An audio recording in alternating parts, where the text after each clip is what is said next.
Olá para todos, meu nome é Rodrigo Garcia, eu sou bibliotecário na Biblioteca Brasiliana Guito José Mindlin, e para o dia 4 de novembro, Dia Mundial da Preservação Digital, então nós vamos estar aqui compartilhando um pouco das nossas atividades em relação à preservação digital, lá da biblioteca, né? Nós somos os mais próximos que trabalham com essas atividades, somos em três, né? Um especialista em digitalização e um analista de sistemas, e eu como bibliotecário. Então, a gente vai estar compartilhando um pouco aí as nossas atividades. Eu vou compartilhar a tela aqui para dar uma introdução na apresentação.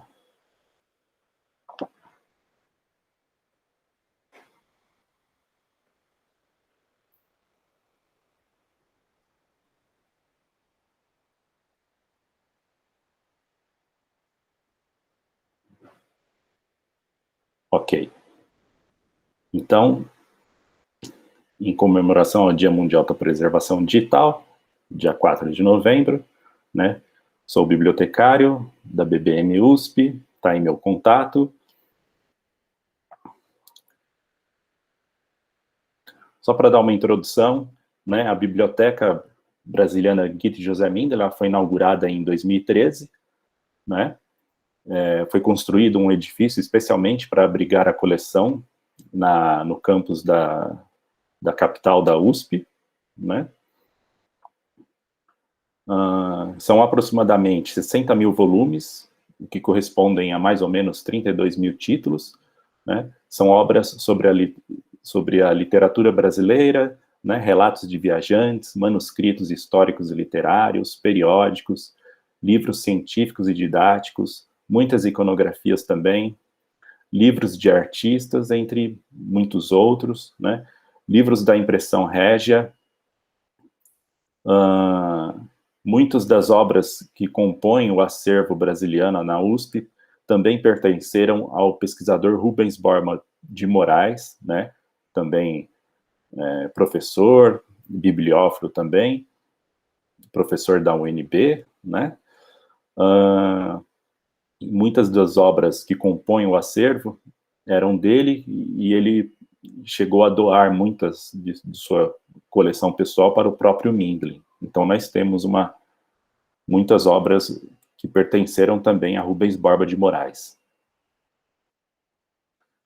Bom, a coleção foi formada ao longo de mais de 80 anos pelo bibliófilo José Mindlin, né, que doou seu acervo para a Universidade de São Paulo em 2006. Essas são imagens da biblioteca ainda na casa do Mindlin. Então, o que atraía o bibliófilo Mindlin, além do texto, era a ilustração, a tipografia, a diagramação, as dedicatórias, encadernações, né, edições com variantes e raridades, né, os autógrafos, os manuscritos literários, né, os documentos históricos e cartas, né, a gente tem muitas coisas anexas às obras da biblioteca. Então, tudo que se relacionava com livros e os seus autores. Existem 4 grandes vertentes dentro da coleção brasiliana da USP. Né? A primeira, sobre assuntos brasileiros, que inclui a literatura, prosa e poesia, história, relatos de viagens, críticas literárias, ensaios, em geral, né? Entre muitas outras obras, enfim. A segunda seria uma literatura mais geral, a terceira, livros sobre arte, e uma quarta, que são os livros como objeto, né, as obras de arte, né, pela sua tipografia, diagramação, ilustração, encadernação e etc. Bom, dito isso, né, como que a biblioteca hoje, Biblioteca Brasiliana Guito José Mindlin, como ela se situa dentro da universidade, né? Ela é um órgão da Pró-Reitoria de Cultura e Extensão, então ela é uma entidade acadêmica e um centro interdisciplinar de informação e documentação. Ela é voltada para a pesquisa, o ensino e a extensão, e ela possui um acervo patrimonial de grande valor histórico-cultural sobre o Brasil, Então, a biblioteca abrange tanto obras brasilianas, escritas ou não por brasileiros, e obras brasiliense também, né? Essa definição vem lá do IFAM e da bibliotecária da Biblioteca Nacional, que também usam essas definições, e o próprio Rubens Barba de Moraes. Bom, a própria Constituição de 88, o artigo 23º, inciso 3, diz que a competência do Estado proteger os documentos, as obras e outros bens de valor histórico, cultural e artístico, né? E que as universidades obedecerão ao princípio de indissociabilidade entre o ensino, a pesquisa e a extensão. Então, é justamente dentro desse contexto que a Biblioteca Brasiliana Guito e José Mindlin atua dentro da universidade. Bom, então, como fazer disponível esse acervo ao maior número de pessoas interessadas, sejam eles estudantes, professores, pesquisadores, o público em geral? A estratégia adotada foi tornar o item físico,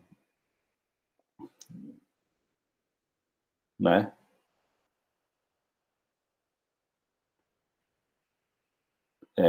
transportá-lo para um outro ambiente, ou seja, o ambiente digital. Então, a estratégia adotada foi, aí o que vocês estão vendo, a digitalização das obras. Então, a gente vai estar passando um pouco como que a gente faz isso lá dentro da Biblioteca José Mindlin.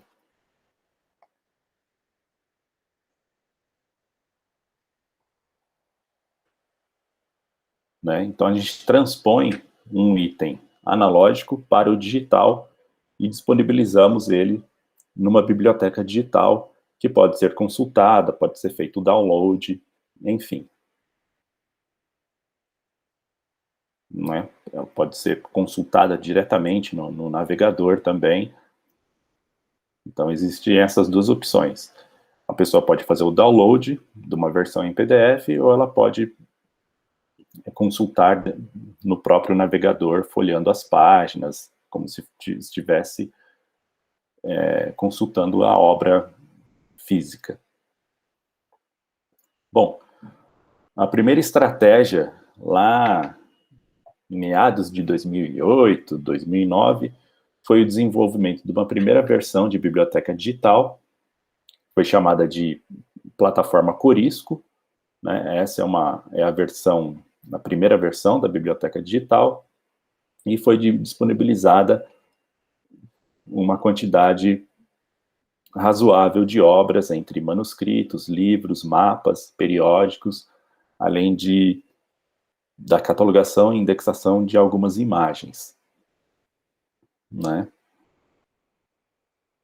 Então, já havia um laboratório de digitalização, né, a partir de recursos públicos e privados, isso foi possível, né? As primeiras máquinas que foram adquiridas, elas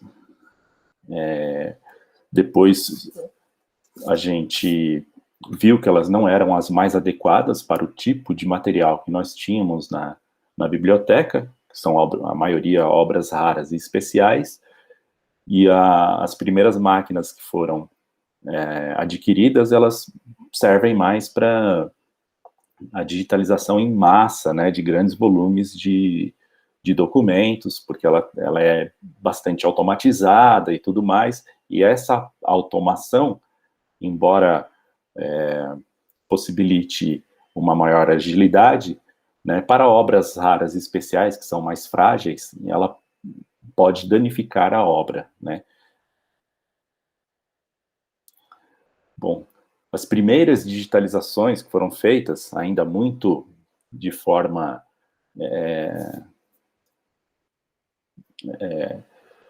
as primeiras digitalizações feitas assim de forma bastante inicial e tudo mais, né? Não se tinha ainda o entendimento que a gente tem hoje de preservação digital, de tornar o item digital o mais próximo possível da obra original.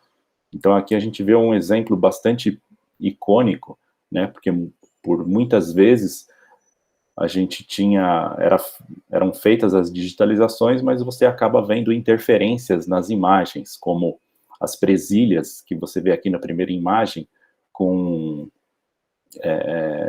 prendendo a página da obra, ou às vezes o próprio dedo do digitalizador, a pessoa, o operador da máquina de digitalização, né, colocando uma interferência na imagem, né? Então isso não é o que se tem hoje como conceito de preservação digital, que é tornar o item digital o mais próximo possível do item original. E outra coisa que se faziam, que essa terceira imagem, fazia um tratamento da imagem para torná-la o mais leve possível, enfim, e você vê que faziam tanto tratamento que ficava parecendo uma fotocópia. Então, muito distante da obra original. Então veio uma fase de freio de arrumação, com uma nova equipe, né, com os servidores da universidade, entre eles o bibliotecário, o analista de sistemas e o especialista em digitalização, que é responsável pelo laboratório de digitalização. A gente teve essa fase de freio de arrumação. Então, uma das primeiras providências foi tomada pelo responsável pelo laboratório de digitalização, foi desenvolver um sistema de workflow para o próprio laboratório, onde se organizou o processo de digitalização.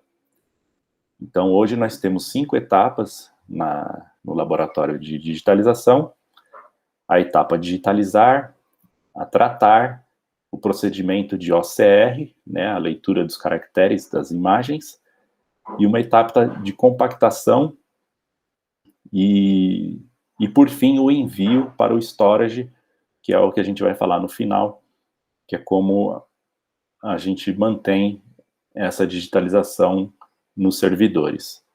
Então, isso foi feito, né? Entre outras coisas, a adoção do código de barras da obra física para o item digital. Então, assim, se estabeleceu um link entre o físico e o digital. Então, quando a gente quer procurar uma obra, se ela já foi digitalizada ou não, onde que ela está, a gente utiliza esse código de barras. Então, a obra, aí um pouco dos princípios do FRDR, né, os requisitos funcionais para descrição bibliográfica. Então, a obra, ela pode ter mais de uma manifestação, a física e a digital. Então, é mais ou menos isso que a gente tentou colocar em prática. Foram adquiridas novas máquinas de digitalização, mais adequadas para o tipo de material que nós temos na biblioteca. Então, elas não são automatizadas, né? Mas, enfim, ela tem alguns recursos que permitem o manuseio melhor das obras, né? E outra coisa que a gente adotou foi tentar recriar, tanto quanto possível, o aspecto material do objeto original, né? Se definiu uma resolução mínima, né? A gente colocou... hoje eu vou mostrar daqui a pouco quantos formatos digitais a gente produz, e são usados alguns softwares para fazer o tratamento dessas imagens, dessas capturas. Então, aqui, como hoje é feita a digitalização, né, é feita a captura através de duas câmeras, uma de cada lado, e elas vão capturando as imagens com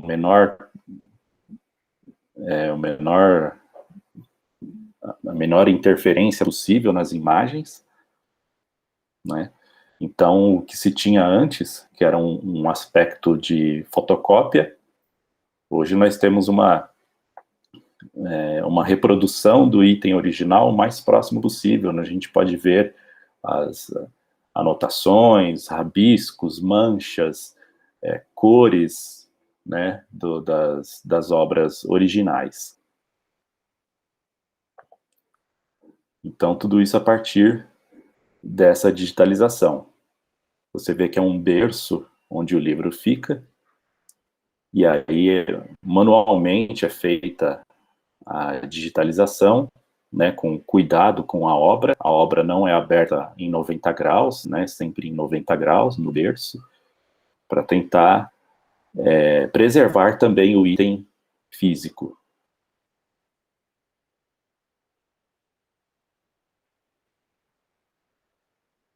Vou passar mais uma vez.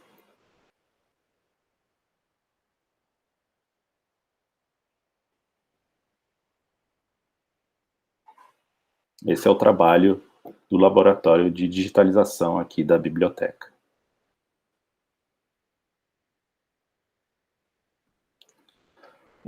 Quanto à plataforma para disponibilizar essa produção digital da biblioteca, a gente, numa cooperação técnica com a Superintendência de Tecnologia de Informação da USP, mas com o centro lá de São Carlos, da USP São Carlos, nós desenvolvemos uma nova versão da biblioteca digital, totalmente em DSpace, né? A gente tentou fazer customizações mínimas para não impactar as atualizações da plataforma. Esse ano mesmo a gente atualizou o DSpace para uma versão mais recente. Foi feito também uma redefinição de metadados e o desenvolvimento de um módulo de importação para novos registros, porque a catalogação é feita no software Aleph, que é o catálogo da USP, de todas as bibliotecas, que é o Daedalus, né, o catálogo, o software utilizado é o Aleph, então toda a catalogação e indexação das obras é feita nesse software, mas aí a gente não faz essa recatalogação no DSpace, a gente aproveita esses metadados a partir do desenvolvimento desse módulo de importação. Então, para isso, a gente desenvolveu esse módulo junto com o STI de São Carlos, onde ele faz o harvesting dos metadados e converte do formato MARC 21 para o Dublin Core, que é o que utilizamos no DSpace. E também a gente usa um API aí para visualização do objeto digital, quando a pessoa quer só visualizar no próprio navegador e tal, tendo aquela sensação de estar folheando o objeto original. Bom, por que o DSpace? Ele é o mais adotado dentro das instituições pelo mundo, né? É um software livre, open source, e então ele tem uma boa base aí é um software consolidado, tem uma grande utilização, então a gente optou por utilizar o software DSpace para o desenvolvimento da nova plataforma. Então aí, uma das coisas que a gente melhorou também na nova biblioteca digital, para torná-la mais atrativa, né, a gente tem agora a opção de escolher qual imagem a gente quer que represente a obra, né, porque muitas vezes na biblioteca digital anterior, a antiga, não se tinha isso, e muitas vezes era a capa de couro ali, que não traz nenhum tipo de informação e tal, sendo que a capa original está dentro da obra, né, e tudo mais. Então a gente consegue agora estabelecer qual imagem a gente quer que represente a obra dentro da biblioteca digital ali. Então, ela ficou muito mais atrativa nesse sentido, né? Aqui é um exemplo do que o módulo de importação faz. Então, nós temos aqui no Daedalus o registro em formato MARC. Então, a gente usa esse módulo e ele faz o harvesting e converte para o formato Dublin Core ali para o DSpace. Então, nós estabelecemos também um workflow, né, essa rotina de importação dos registros bibliográficos do catálogo da USP, o upload dos arquivos digitais que estão lá no servidor, o gerenciamento dessas coleções digitais dentro da biblioteca digital, né, aqueles ajustes para visualização, link entre obras quando elas são volumadas e seriadas e correções de pequenos detalhes, etc. O tratamento técnico do material, né, o controle é sempre via código de barras, que é o mesmo para o objeto físico ou digital, né? A gente tem um controle de empréstimos e devoluções aos laboratórios, tanto de conservação como para digitalização, né? Antes de ir para a digitalização, necessariamente eles passam pelo laboratório de conservação para higienização, pequenos reparos. O controle dos arquivos no servidor do storage, que eu já mostro logo em seguida. O controle dos registros dentro da biblioteca digital, né? E isso que eu já disse, né? Foi estabelecido esse link entre o analógico e o digital. Bom, o que digitalizamos? Digitalizamos as demandas de usuários, as indicações de especialistas em pesquisa, dos próprios bibliotecários, dos estudantes, que são os nossos bolsistas, estagiários que estão ali nos auxiliando e têm o contato com as obras, né?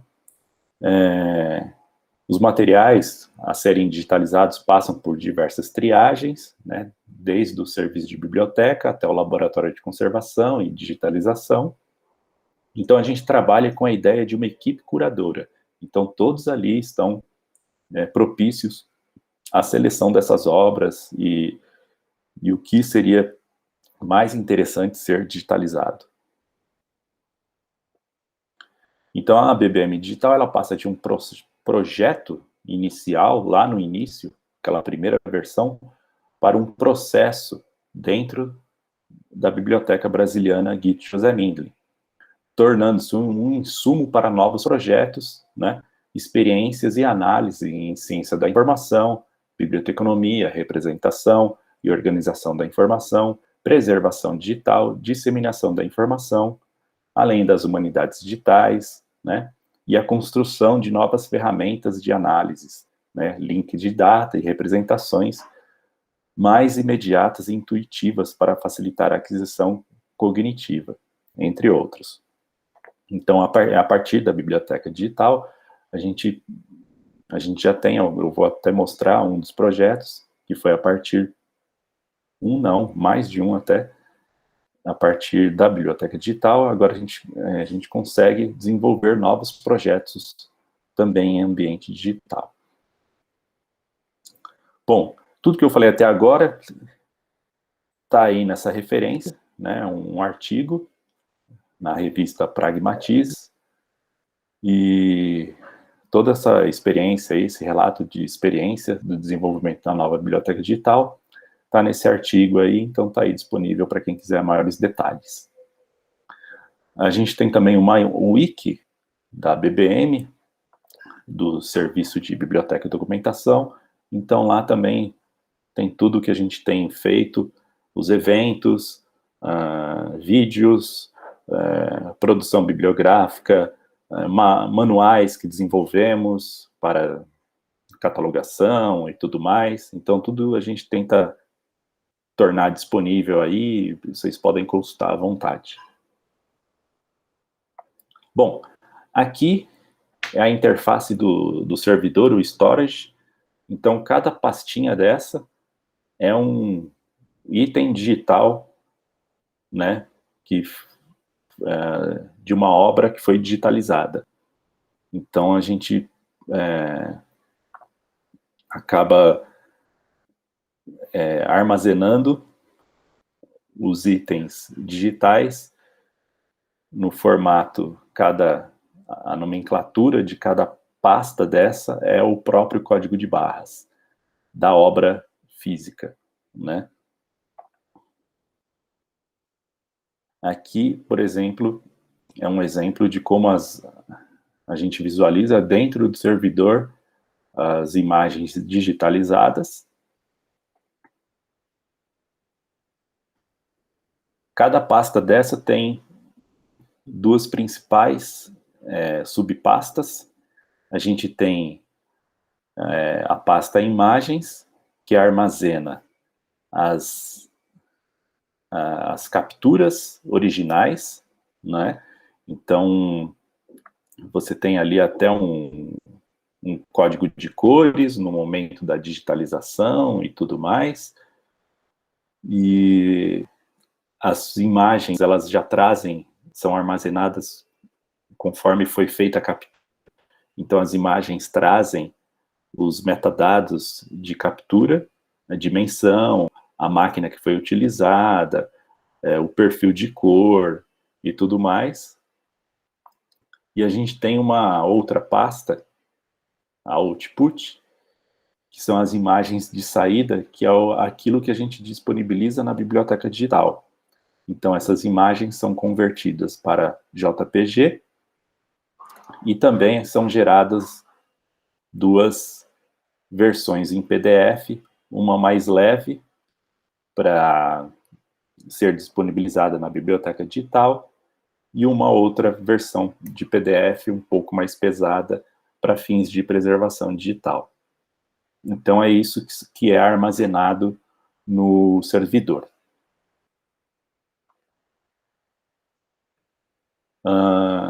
É aqui a biblioteca digital, vocês podem consultar normalmente, é digital.bbm.usp.br.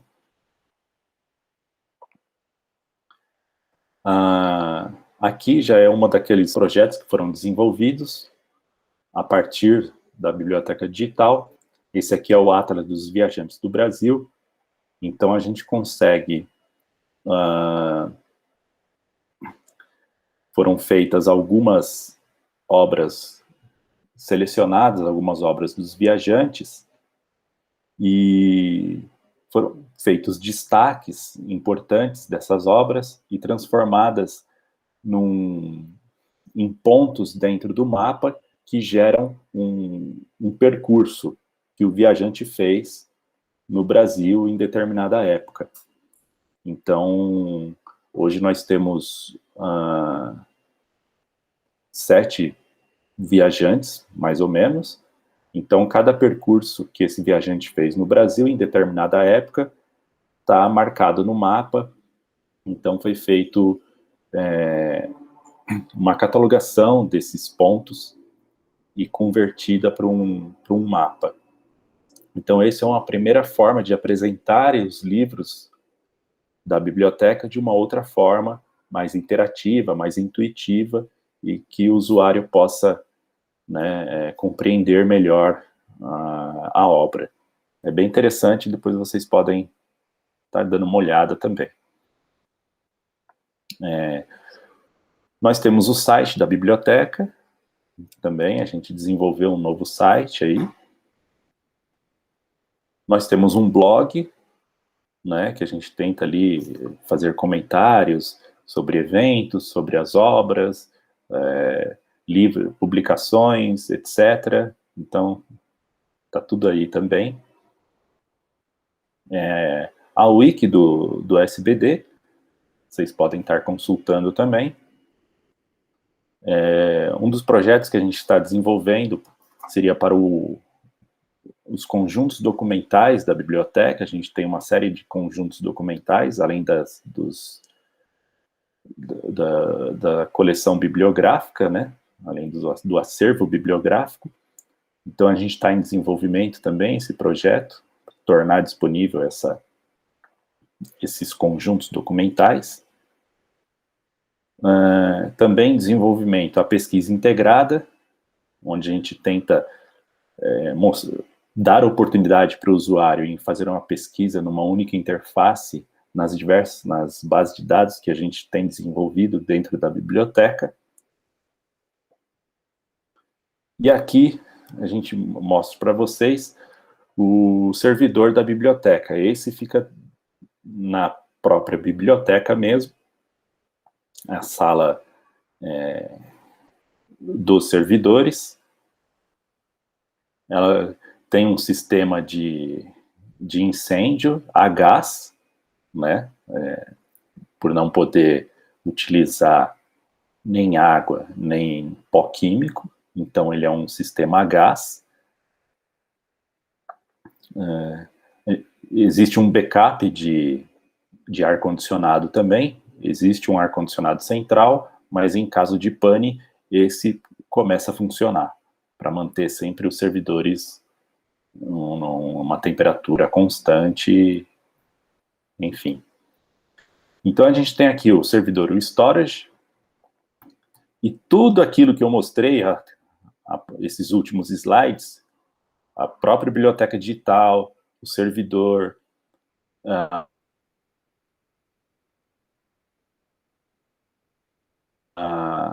onde são armazenados as imagens, os sites, e tudo, né? A gente tem esse servidor, e tudo isso é feito um backup em fitas LTO5, nessa outra máquina que vocês veem aqui à direita.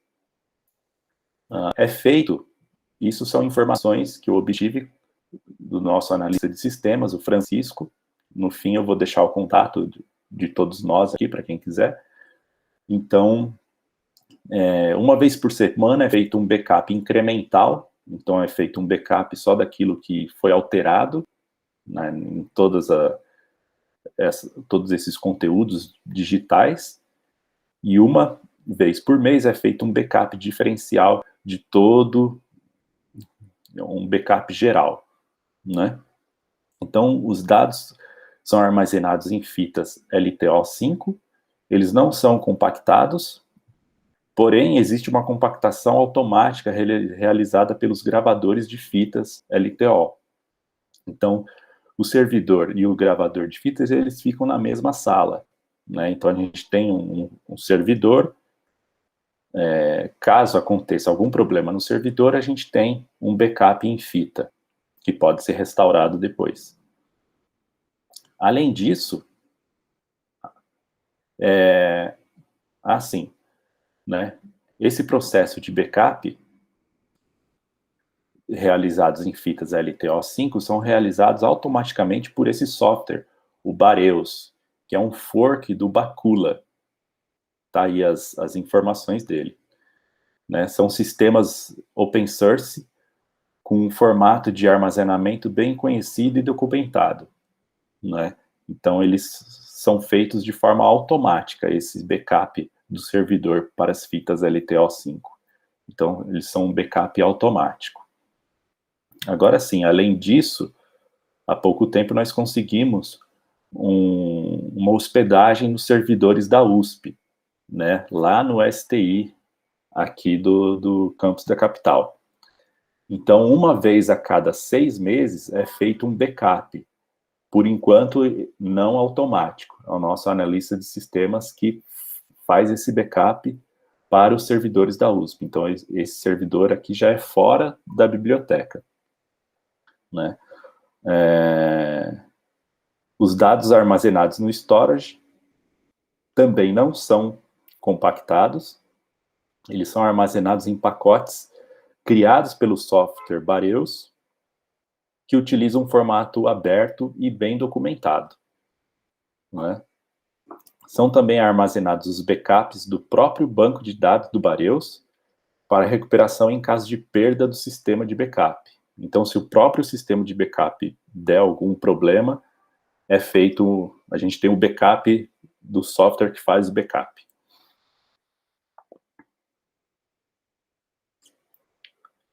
Então, em relação à preservação digital, basicamente é feito isso. Nós não fazemos nada um pouco além em relação novos formatos de preservação digital para fins de determinado software daqui a algum tempo não conseguir ler os formatos que temos hoje, né, em relação a isso. Porque